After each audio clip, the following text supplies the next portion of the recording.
नमस्कार दोस्तों, आपके अपने YouTube चैनल में मैं आपका बहुत बहुत स्वागत करता हूं।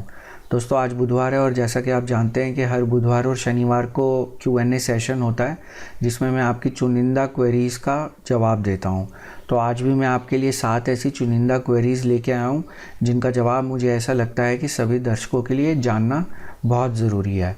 मैं सभी दर्शकों का बहुत बहुत धन्यवाद भी करना चाहता हूं जिन्होंने अपने कमेंट्स, अपनी क्वेरीज़, अपने सजेशन, सुझाव, अपना फीडबैक कमेंट सेक्शन के थ्रू पोस्ट किया।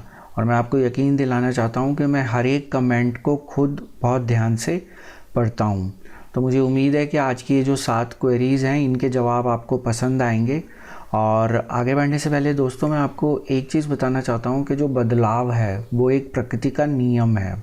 तो आप ये सोचेंगे कि मैंने ये बात आपको क्यों कही, तो इसके पीछे कारण ये है कि मुझे कुछ दर्शकों ने अपने कमेंट्स भेजे जिन्होंने लिखा कि आपने अपना चैनल जब शुरू किया था तो आप बोलते थे कि आप एक निवेशक हैं, पर अब आप इंट्राडे के ऊपर भी वीडियोस डालने आपने शुरू कर दिए हैं। तो जैसे मैंने आपको बताया है कि जो बदलाव है वो प्रकृति का नियम है और ये चैनल आपके लिए बना हुआ है, आपके लिए है। तो जो आप मुझे बोलेंगे मैं वैसे ही या वही वीडियोस या उसी तरीके की वीडियोस आपके लिए पोस्ट करूंगा। तो शुरुआती अगर आप मेरे वीडियोस देखेंगे तो वो सब निवेश से संबंधित होते थे, पर उसके बाद जैसे जैसे मुझे क्वेरीज़ आनी शुरू हुई तो जहाँ पे काफ़ी लोगों ने, काफ़ी दर्शकों ने मुझे बोला कि वो इंट्राडे में ज़्यादा इंटरेस्टेड हैं और वो इंट्राडे की वीडियोस देखना चाहते हैं। तो ऐसा नहीं कि मैं इंट्राडे नहीं करता था पहले या उससे पहले जब ये मैंने चैनल स्टार्ट किया मैंने नहीं किया हुआ। इंट्राडे मैं ट्रेडिंग पहले भी करता था और उसके बारे में मुझे काफ़ी जानकारी भी है। तो जब मुझसे दर्शकों ने बोला कि आप इंट्राडे के ऊपर वीडियोस डालिए, तो देखिए दोस्तों, कोई भी वीडियो डालने से पहले मुझे वो चीज़ खुद करके देखनी होती है। अगर मैंने पहले किया हुआ है या पहले की मेरी कोई लर्निंग है तो मैं उसके बेसिस के ऊपर कोई वीडियो नहीं डाल सकता। अगर मुझे कोई भी वीडियो पोस्ट करना है किसी भी सब्जेक्ट के ऊपर, तो मुझे उस सब्जेक्ट का प्रैक्टिकल और थ्योरेटिकल दोनों का ज्ञान होना बहुत ज़रूरी है। तो जैसे इंट्राडे में अगर मान लीजिए आपको कोई इंडिकेटर यूज़ करना है, जैसे मैंने एक वीडियो डाला था RSI के ऊपर, तो जब तक मैं RSI को यूज़ नहीं करूँगा तब तक मैं वो सब बातें आपको नहीं बता पाऊँगा जो मैंने खुद ऑब्ज़र्व करी, जिनके ऊपर मैंने रिसर्च करी। तो कोई भी रिसर्च हो, कोई भी एनालिसिस हो, उसके लिए उस चीज़ को प्रैक्टिकली करना बहुत ज़रूरी होता है।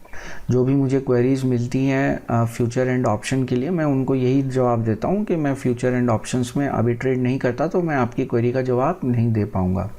लेकिन ये जो क्वेरीज़ हैं ये अभी बहुत कम है इस चैनल के ऊपर।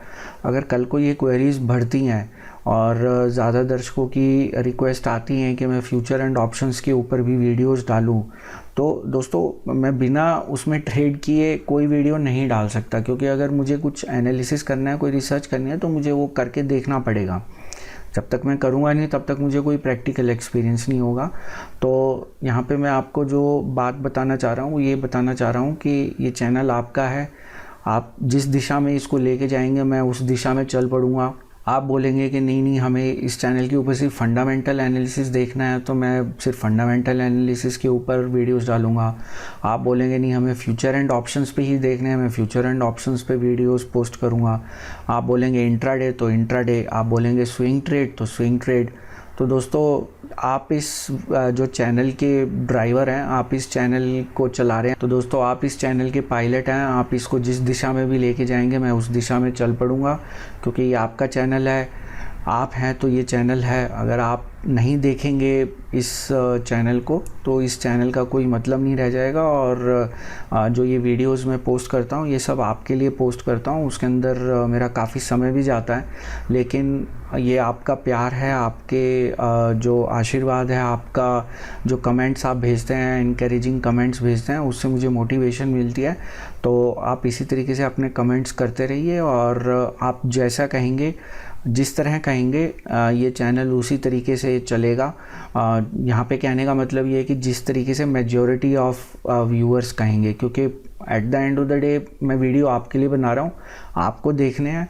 तो आपको क्या देखना है वो आप ही मुझे बताएंगे। तो आपको जो देखना है आप मुझे बताइए, मैं उसके ऊपर वीडियो बनाऊँगा।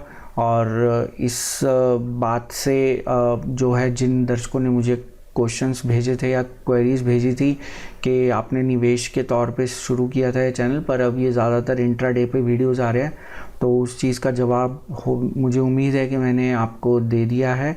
और जैसा मुझे मेजॉरिटी ऑफ व्यूअर्स कहेंगे तो मैं उसी हिसाब से इस चैनल के ऊपर वीडियोस पोस्ट करूँगा। और जैसा कि मैंने शुरुआत में कहा कि बदलाव ही प्रकृति का नियम है, तो एक अंग्रेज़ी में कहावत भी है कि आइदर चेंज योर सेल्फ और चेंज विल चेंज यू। इसका मतलब ये है कि आप बदलाव के साथ खुद को बदल लीजिए, नहीं तो बदलाव आपको बदल देगा। तो बदलाव मुझे बदले उससे पहले मैं बदलाव के साथ खुद को बदल लेता हूँ। मुझे उम्मीद है कि आप मेरी इस बात से ज़रूर सहमत होंगे। तो आइए चलिए दोस्तों, आज चलते हैं हम क्वेरी नंबर 1 पे। तो दोस्तों, आज की सबसे पहली क्वेरी भेजी है मिस्टर शैलेंद्र ने। उन्होंने मुझसे पूछा है कि does it mean when MF and FII are bullish. यहाँ पे एमएफ का मतलब म्यूचुअल फंड है और FII foreign institutional investors. It's at proper valuation. Does that apply to retail small investors as these stocks prices may seem very high? देखिए, यहाँ पे मैं आपको सबसे पहले एक चीज़ बताना चाहूँगा कि जो स्टॉक का प्राइस है उससे उसकी वैल्यूएशन का कोई लेना देना एज सच नहीं होता। एक स्टॉक अगर 1,500 रुपये का है, हो सकता है वो वैल्यूएशन में चीप हो, लेकिन एक हो सकता है 10 रुपये का स्टॉक जो है वो उसकी वैल्यूएशन बहुत ज़्यादा हो। तो एक ये जो भ्रम या भ्रांति नॉर्मली निवेशकों के माइंड में रहती है कि अगर स्टॉक प्राइस हाई है तो इसका मतलब उसकी वैल्यूएशन हाई है, और वो प्रॉपर वैल्यूएशन नहीं है, ये गलत है। स्टॉक की जो वैल्यूएशन होती है उसका प्राइस से कोई लिंक नहीं होता। एक स्टॉक, जैसा कि मैंने आपको बताया कि हाई वैल्यू के ऊपर भी उसकी वैल्यूएशन चीप हो सकती है, और एक स्टॉक जिसकी प्राइस कम है, बहुत कम है, मान लीजिए 2 डिजिट में है, उसकी वैल्यूएशन हाई हो सकती है। तो जो आपकी मेन क्वेरी है वो ये है कि अगर एमएफ और एफआईआईज अगर बुलिश हैं तो क्या इसका मतलब ये है कि उस स्टॉक की वैल्यूएशन प्रॉपर है? इसका जवाब हाँ भी हो सकता है, ना भी हो सकता है। तो देखिए दोस्तों, मार्केट जो है वो सेंटीमेंट पे चलती है। अगर किसी स्टॉक के सेंटीमेंट्स पॉजिटिव हैं तो अगर आप देखेंगे आज के डेट में कई ऐसे स्टॉक्स हैं, बहुत सारे ऐसे स्टॉक्स हैं जिनकी वैल्यूएशंस बहुत ज़्यादा आई हैं, पर उनमें बाइंग इंटरेस्ट अभी भी कम नहीं हो रहा। अगर मुझे, मैं वैसे एग्जांपल नहीं देता, लेकिन अगर मुझे एग्जांपल देना है तो मैं आपको एग्जांपल देना चाहूँगा HDFC के स्टॉक का। अगर आप HDFC का स्टॉक देखेंगे तो उसकी काफ़ी हाई वैल्यूएशन है इस समय। उसी तरीके से हाउसिंग फाइनेंस कंपनीज़ के काफ़ी स्टॉक्स हैं जिनकी वैल्यूएशन इस समय बहुत ज़्यादा हाई हैं, जैसे इंडिया बुल्स हाउसिंग फाइनेंस हो गया। लेकिन उन स्टॉक्स में बाइंग फिर भी होती रहती है, क्योंकि जो निवेशक हैं, म्यूचुअल फंड्स हैं या एफआईआईज हैं, उनको लगता है कि इन स्टॉक्स में अभी भी ग्रोथ के प्रॉस्पेक्ट्स बहुत ज़्यादा हैं। तो जो एमएफ या एफआईआईज जो स्टॉक बाय करते हैं जिस पे बुलिश होते हैं, उसमें वो कुछ स्टॉक्स को हो सकता है कि जिनकी वैल्यूएशंस बराबर हो या चीप हो या एक राइट वैल्यूएशन हो, उनको बाय करें। तो हर बार ये बात सच नहीं होती। कई बार वो ऐसे स्टॉक्स भी बाय करते हैं जिनकी वैल्यूएशन उस समय काफ़ी हाई होती है और उसके अंदर उनको काफ़ी स्कोप दिख रहा होता है ग्रोथ का। तो दोस्तों, इसमें इन्होंने आगे लिखा है कि I saw your another clip that says no stock is cheap और high, no worry about bottom price. So also there is any tool that can predict such stocks when there is substantial market crash and we see many stocks came down, but very tough to identify actually what has become cheap to buy और not to buy. देखिए दोस्तों, जो यहाँ पे अगर आप market crash की बात करें और आपकी जो क्वेरी है वो ये है कि अगर मार्केट क्रैश के बाद जब स्टॉक का प्राइस कम आता है तो उस समय बाय करते समय हम क्या देखें कि ये स्टॉक चीप है या नहीं। तो ये चीज़ देखनी मैं मानता हूँ कि ज़रूरी है और काफ़ी लोग आपको बोलते भी हैं, लेकिन मेरा मानना थोड़ा सा इससे अलग है। मेरा ये मानना है कि अगर मान लीजिए स्टॉक मार्केट क्रैश हुई, अगर एक स्टॉक 40% गिरा और दूसरा स्टॉक सिर्फ 10% गिरा और मार्केट गिरी 30%, तो मैं उस स्टॉक को प्रेफर करूंगा जो सिर्फ 10% गिरा, क्योंकि उसमें स्ट्रेंथ है। अगर कोई स्टॉक 40% गिरा और मार्केट 30% गिरी तो इसका मतलब वो स्टॉक काफ़ी वीक है। तो ये एक बेसिक डिफरेंस होता है। अगर मार्केट करेक्ट होती है या क्रैश होती है तो लोग वो स्टॉक्स बाय करते हैं जो सबसे ज़्यादा गिरते हैं, जबकि वो सबसे ज़्यादा वीक स्टॉक्स होते हैं। पर मेरा ये मानना है कि जो स्टॉक सबसे कम गिरा है इसका मतलब वो बहुत ज़्यादा स्ट्रॉन्ग स्टॉक है। तो ये एक नॉर्मली मिस्टेक है जो रिटेल निवेशक करते हैं। तो इसमें आपने जो एक और चीज़ पूछी है कि कोई ऐसा टूल है जिससे आप प्रेडिक्ट कर सकें कि स्टॉक अब चीप है या नहीं। तो देखिए, ऐसा कोई टूल तो नहीं होता, पर आपको जैसे मैंने अपने दूसरे वीडियोस में बताया कि आप पी रेशो का यूज़ कर सकते हैं। पी रेशो आपको बताती है कि आपका स्टॉक कितना वैल्यूएशन पे ट्रेड कर रहा है, और इस पी को आप सेक्टर के साथ ज़रूर कंपेयर करें। तो इसमें मैं एक काफ़ी डिटेल में वीडियो भी बना चुका हूँ जिसमें मैं आपको बता चुका हूँ कि स्टॉक के पी को आप सेक्टर के पी के साथ ज़रूर कंपेयर करें। तो उसी से आप पता लगाएंगे कि ये स्टॉक चीप है या इस समय इसकी वैल्यूएशन हाई है। तो दोस्तों आइए चलते हैं अगली क्वेरी पे। तो दोस्तों ये अगली क्वेरी है मिस्टर प्रशांत की। इन्होंने पूछा है कि what is the effect of promoter holdings on stock prices. काफ़ी अच्छी क्वेरी है जो आपने बात पूछी है, ये काफ़ी महत्वपूर्ण बात है। और नॉर्मली जो फंडामेंटल एनालिसिस जो लोग करते हैं, जो निवेशक करते हैं, उनके लिए ये जानना बहुत ज़रूरी है कि प्रमोटर की होल्डिंग कितनी है उस कंपनी में। तो ये जानना बहुत ज़रूरी है फंडामेंटल एनालिसिस के लिए। मेरा ये मानना है कि जितनी ज़्यादा प्रमोटर की होल्डिंग है उतना अच्छा है। इसका मतलब ये है कि प्रमोटर्स को उस कंपनी के ग्रोथ प्रोस्पेक्ट्स में विश्वास है। आप अपने आप को प्रमोटर मान के चलिए। अगर आपकी कंपनी है, अगर आपको लगता है कि आपकी कंपनी में काफ़ी स्कोप है बढ़ने का, ग्रोथ के काफ़ी चांसेस हैं, तो क्या आप अपनी होल्डिंग को लिक्विडेट करेंगे? आप नहीं करेंगे, क्योंकि आपको मालूम है कि आपकी कंपनी ग्रो करने वाली है। और आज अगर उसकी वैल्यूएशन मान लीजिए 10,000 करोड़ है तो कल को 20,000 करोड़ हो सकती है। आप अपनी होल्डिंग तभी लिक्विडेट करेंगे जब अगर आपको ऐसा लगेगा कि शायद अब कंपनी में ज़्यादा स्कोप नहीं है ग्रो करने का। तो जब आप अपनी होल्डिंग को जब लिक्विडेट करते हैं, जब उसको कम करते हैं, तो उसमें दो कारण होते हैं। दो कारण जैसे मैंने आपको अपने एक आईपीओ वाले वीडियो में बताया था कि जब प्रमोटर्स की होल्डिंग कम होती है या आप अपने स्टॉक्स जो है मॉर्टगेज करते हैं या उनको गिरवी रखते हैं, तो वो उसमें दो सिनेरियो होते हैं। पहला सिनेरियो होता है कि आप अपनी पोजीशन ऑफलोड करें, मतलब आप जो भी आपका मुनाफा हुआ कंपनी के स्टॉक प्राइस में बढ़ोतरी हुई, तो अब आप क्या है कि अब आप अपनी जो निवेश है उस कंपनी के अंदर उसको लिक्विडेट करना चाहते हैं। दूसरा ऑप्शन होता है कि आपको पैसा चाहिए कंपनी को ग्रो करने में। तो यहाँ पे आपको एक चीज़ और ध्यान रखनी ज़रूरी है कि अगर मान लीजिए जो प्रमोटर की होल्डिंग कम है इस वजह से कि होल्डर ने मार्केट से पैसा उठाया है कंपनी में निवेश करने के लिए, कंपनी को ग्रो करने के लिए, तो वो भी एक अच्छा साइन है। क्योंकि जो इसका मतलब ये है कि प्रमोटर्स जो हैं वो कंपनी के प्रॉस्पेक्ट्स को लेके काफ़ी पॉजिटिव हैं और उनको ऐसा लगता है कि हम मार्केट से पैसा लेके कंपनी में लगाएंगे और उससे हम कंपनी को और ज़्यादा ग्रो कर सकते हैं। तो यहाँ पे दो सिनेरियोज़ जो मैंने आपको बताया, उन केसेस में जो है स्टॉक के प्राइस के ऊपर पॉजिटिव इम्पैक्ट होता है। लेकिन अगर आप प्रमोटर्स अपनी होल्डिंग सिर्फ इसलिए लिक्विडेट कर रहे हैं कि वो अपना मुनाफा बुक कर रहे हैं या उन्होंने कंपनी में जो पैसा लगाया उसको वो वापस निकाल रहे हैं, या हो सकता है वो किसी दूसरी कंपनी में पैसा डालना चाहते हो, तो वो जो सिनेरियो है वो स्टॉक प्राइस के लिए नेगेटिव है। लेकिन अगर प्रमोटर्स की होल्डिंग हाई है तो वो स्टॉक प्राइस के लिए पॉजिटिव है। अगर प्रमोटर्स ने अपनी होल्डिंग लिक्विडेट की है कंपनी को ग्रो करने के लिए, मतलब मार्केट से पैसा उठाने के लिए, ताकि कंपनी को ग्रो किया जाए, कंपनी में और पैसा लगाया जाए, तो वो भी स्टॉक प्राइस के लिए पॉजिटिव है। लेकिन अगर उन्होंने उसमें अपनी होल्डिंग कम करी है अपना मुनाफा बुक करने के लिए या कंपनी से एग्ज़िट करने के लिए, या वो एक एग्ज़िट रूट है किसी निवेशक के लिए, तो वो जो पॉइंट है या वो जो एक्शन है प्रमोटर्स का, वो एक स्टॉक के लिए एक नेगेटिव न्यूज़ है और वो स्टॉक प्राइस को नीचे लेके जा सकता है। तो दोस्तों चलते हैं क्वेरी नंबर 3 पे। दोस्तों क्वेरी नंबर 3 भेजी है मिस्टर नवीन ने। उन्होंने पूछा है कि क्या आप फ्यूचर एंड ऑप्शन ट्रेडिंग के लिए अपनी जानकारी शेयर कर सकते हैं, हम कैसे इसमें इंट्राडे और पोजिशनल ट्रेडिंग करें। तो जैसा कि मैंने इस वीडियो की शुरुआत में बताया कि मैं फ्यूचर एंड ऑप्शन में अभी निवेश नहीं कर रहा या उसमें मैं ट्रेड नहीं कर रहा।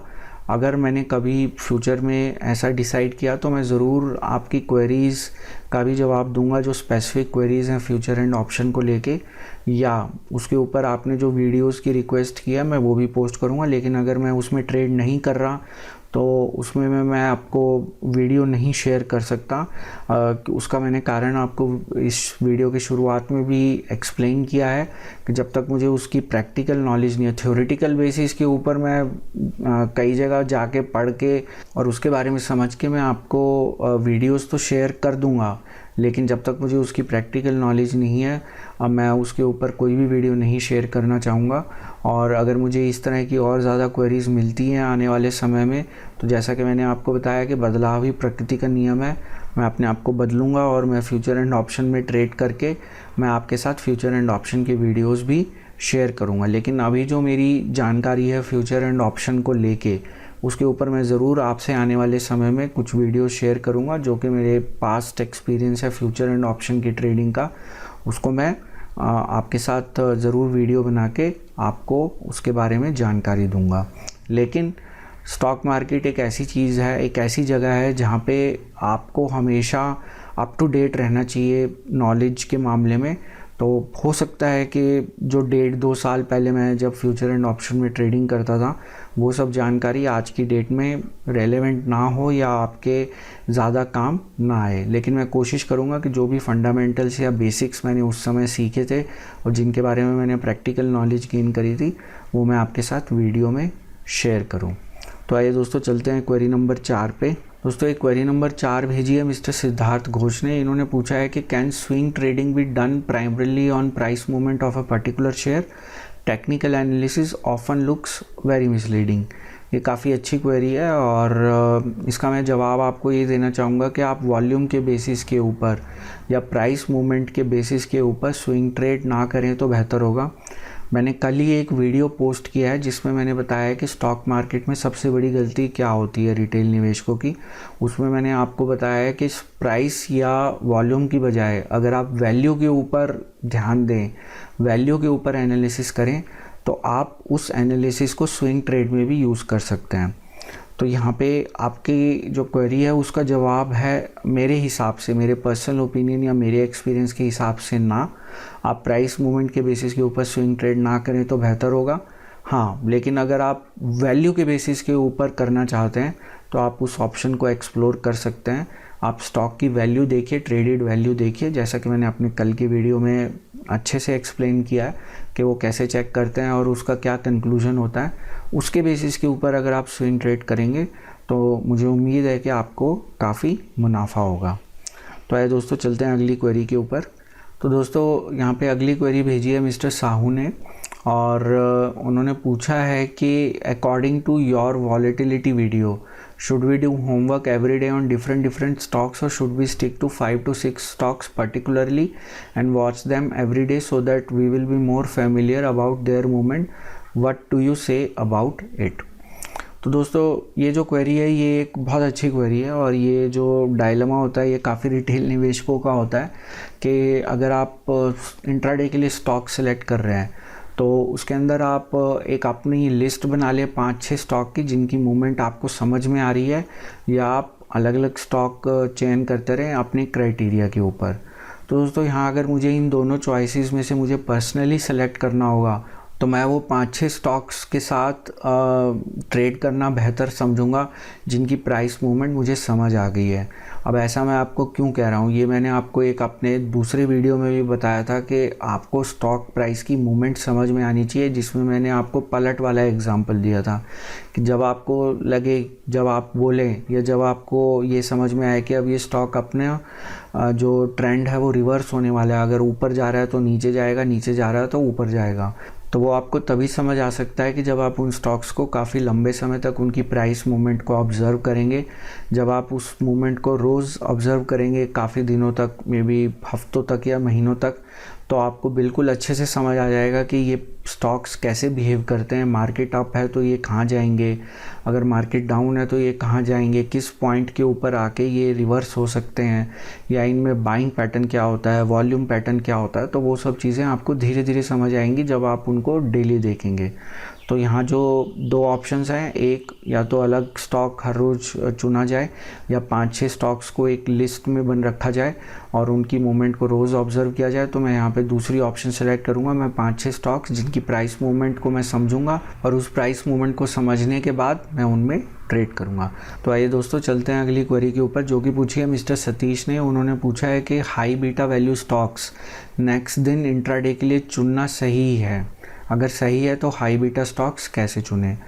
तो आप हाई बीटा स्टॉक्स चुन सकते हैं, जैसा कि मैंने अपने पिछले Q&A सेशन में बताया था कि हाई बीटा और हाई वॉलेटिलिटी में क्या फ़र्क है। तो बीटा स्टॉक्स, जो हाई बीटा स्टॉक्स हैं, वो अपने आप को दूसरे स्टॉक्स के साथ कंपेयर कर रहे हैं जो मार्केट में, उनके कंपैरिजन में उसकी क्या वॉलेटिलिटी है। और जो आपकी हाई वॉलेटिलिटी का डेटा होता है वो स्टॉक स्पेसिफिक होता है। तो यहाँ पे अगर कोई स्टॉक मार्केट के हिसाब से बहुत ज़्यादा वॉलेटाइल है तो आप उसको इंट्राडे के लिए चुन सकते हैं। अगर सही है तो हाई बीटा स्टॉक्स कैसे चुनें? तो इसको चुनने का तरीका तो यही है कि आप पहले पता लगाइए कि हाई बीटा स्टॉक्स कौन से हैं कल के दिन के लिए या जो भी पीछे का पीरियड अवेलेबल है उसके लिए। आपको कई वेबसाइट्स के ऊपर ये डेटा मिल जाएगा। आप मनी कंट्रोल के ऊपर भी जाके ये डेटा चेक कर सकते हैं, जहाँ पे हाई बीटा स्टॉक्स की लिस्ट दी गई है। और काफ़ी वेबसाइट्स हैं जो इस तरह की जानकारी आपको देते हैं। और उसके बाद आप देख सकते हैं कि इनको कैसे चुना जाए। तो उसमें जो सबसे कॉमन तरीका होता है वो ये होता है कि कुछ स्टॉक्स मार्केट के साथ मूव करते हैं, कुछ मार्केट की दिशा के विपरीत जाते हैं। तो आप उनकी जो मूवमेंट है, स्टॉक प्राइस की जो मूवमेंट है, उसको कुछ दिन ऑब्ज़र्व करिए। आपको उस स्टॉक के बिहेवियर के बारे में पता लगेगा, उसके बारे में समझ होएगी। जब आपको समझ आ जाए कि स्टॉक कैसे मूव कर रहा है, आप उसके बाद ही उस स्टॉक में ट्रेड करें। बट क्योंकि ये जो आप इंट्राडे की बात कर रहे हैं, अब इंट्राडे में स्टॉक कैसे चुना जाए, उसके अंदर आपका कोई ऐसा निवेश का होराइज़न नहीं होता और उसमें मैं आपको बोलूं कि आप ये एनालिसिस करिए, वो एनालिसिस करिए, वो सब गलत होगा। क्योंकि इंट्राडे के लिए आप चीज़ों को जितना सिंपल रखेंगे उतना ज़्यादा आप मुनाफा कमा पाएंगे। तो आप चुनने के लिए उनको एक उनकी प्राइस मूवमेंट को ऑब्ज़र्व करिए और दूसरा उनकी वॉल्यूम को ऑब्ज़र्व करिए और वैल्यू को ऑब्ज़र्व करिए। तो जिन स्टॉक्स में वैल्यू इंक्रीज़ हो रही है और जिनका प्राइस इंक्रीज़ हो रहा है वो स्टॉक मेरे ख्याल से ज़्यादा बेहतर हैं बाय करने के लिए। और जिन स्टॉक्स में वैल्यू कम हो रही है और जिनका प्राइस भी कम हो रहा है वो स्टॉक्स आई थिंक ज़्यादा बेहतर हैं शॉर्ट पोजीशन के लिए। पर ये हर निवेशक का अपना अपना तरीका होता है। यहाँ पे अगर मुझे चुनना पड़े तो मैं कैसे चुनूँगा, मैंने आपको वो बताया है। तो दोस्तों आइए चलते हैं आज की आखिरी क्वेरी के ऊपर, जो पूछी है मिस्टर अनुराग ने। उन्होंने पूछा है कि सम इन्वेस्टर से if open price and high price is equal then one should sell this stock, and if open price and low price is equal then one should buy stock.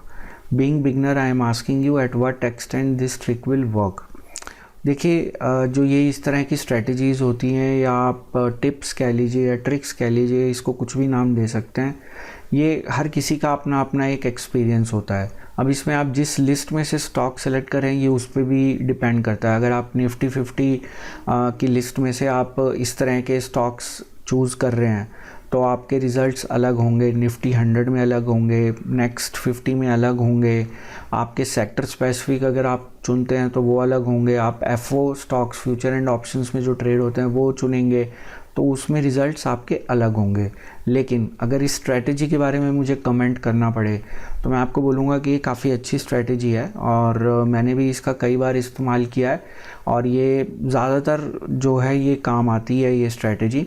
और 10 में से मेरे केस में लगभग 6 या 7 cases में, 7 cases में आप बोल सकते हैं कि मुझे ये स्ट्रैटेजी फॉलो करके मुनाफा हुआ है। लेकिन अब डिपेंड करता है कि जो 1 या 2 या 3 केसेस हैं जहाँ पे नुकसान हुआ, उसमें अगर आपने बड़ा ट्रेड लिया तो आपका जो 6-7 ट्रेड्स आपके प्रॉफिटेबल हुए वो आपके जो हैं उसमें आपका जो मुनाफा हुआ वो आपका न्यूट्रलाइज हो जाएगा। तो आप इस स्ट्रैटेजी का इस्तेमाल कर सकते हैं और उसके अंदर आपका जो चयन है, आप किन स्टॉक्स का चयन कर रहे हैं, आप उनको ज़रूर देखिए कि आप किस लिस्ट में से उन स्टॉक्स को चूज़ कर रहे हैं। जो मेरा पर्सनल एक्सपीरियंस कहता है वो ये कहता है कि अगर आप निफ्टी के स्टॉक्स सेलेक्ट करते हैं उसमें ये स्ट्रैटेजी इतना ज़्यादा मुझे इफ़ेक्टिव नहीं लगी। लेकिन अगर आप फ्यूचर एंड ऑप्शंस के स्टॉक सेलेक्ट करते हैं तो उसमें ये स्ट्रैटेजी मुझे लगा कि ये काम करती है। तो ये डिपेंड करता है कि आप कौन सी लिस्ट में से स्टॉक सेलेक्ट कर रहे हैं। तो दोस्तों इसी के साथ आज के Q&A सेशन में जो 7 क्वेरीज थी उनके जवाब मैंने आपको दिए और मुझे उम्मीद है कि आपको ये जवाब पसंद आए होंगे और ये Q&A सेशन देखने के बाद आपके ज्ञान में ज़रूर बढ़ोतरी हुई होगी। अगर आपको ये वीडियो पसंद आए तो आप नीचे दिए गए लाइक आइकन पर ज़रूर क्लिक करें। दोस्तों यदि आपने इस वीडियो को अभी तक सब्सक्राइब नहीं किया तो मैं आपको रिक्वेस्ट करूंगा कि आप इस वीडियो को अभी सब्सक्राइब करें। सब्सक्राइब ऑप्शन इस समय आपकी स्क्रीन पे विजिबल है या नीचे दिए गए सब्सक्राइब बटन को भी आप दबा सकते हैं। उसके साथ दिए गए बेल नोटिफिकेशन को क्लिक करना ना भूलें, उससे आप सभी वीडियो सबसे पहले देख पाएंगे। दोस्तों इस वीडियो का एक डिस्क्लेमर भी है। डिस्क्लेमर ये है कि ये वीडियो मैंने सिर्फ एजुकेशन और इन्फॉर्मेशन पर्पज़ के लिए बनाया है। यदि इस वीडियो में मैंने किसी स्टॉक के बारे में चर्चा की है या आपको कुछ भी बात बताई है, वो किसी भी तरीके से कोई रिकमेंडेशन, सजेशन, सलाह, सुझाव नहीं है किसी स्टॉक को बाय करने का, सेल करने का या होल्ड करने का। यदि आप कोई भी निवेश का निर्णय लेते हैं तो उसके लिए आप अपने फाइनेंशियल प्लानर या इन्वेस्टमेंट एडवाइज़र की सलाह ज़रूर लें और उन्हीं की सलाह के ऊपर कोई निवेश का निर्णय लें। यदि इस वीडियो को देख के आप कोई भी निर्णय लेते हैं किसी तरह का, तो उसके वित्तीय, गैर वित्तीय प्रभाव का मैं या कोई भी व्यक्ति या कोई भी कंपनी किसी तरीके से जिम्मेवार नहीं होंगे। मैं आपसे अनुरोध करूंगा कि आप इस वीडियो के शुरू में दिखाए गए डिस्क्लेमर को ज़रूर पढ़ें और इस वीडियो को देखने के लिए आपका बहुत बहुत धन्यवाद।